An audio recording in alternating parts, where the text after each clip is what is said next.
Selling soya to the Japanese, it doesn't get much more innovative than that, especially when you're an Israeli company looking east. The market is stable, the market is growing, the market is loyal, and that makes it very attractive to us. So attractive, in fact, that for the first time ever, Israeli exports to Asia are outnumbering those to America, Israel's traditional largest market. For years, the Israeli engineers used to wake up in the morning, think US. US cost structure, US market, US need.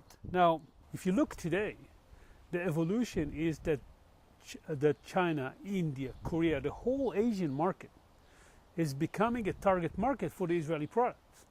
Already a third of Israeli businesses operate in Asia. There are dozens of Israeli companies in China, India and Singapore.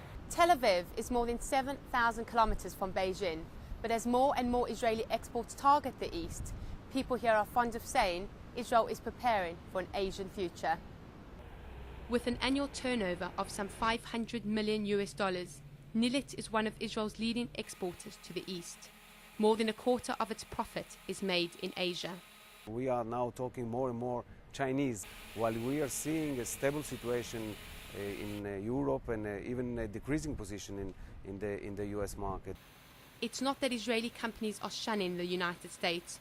Rather, orders from the US are diminishing, and so they're looking elsewhere. The last 5 years in America, after the crisis of 2008, was very difficult. The industry almost stopped, everything went down. Last year was, we can say, less than we expected.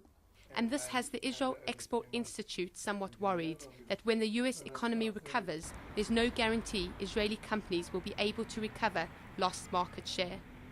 But increasingly, trading in Asia is becoming more attractive than operating in the land of the free. In the USA, the way in is longer. The way in is longer.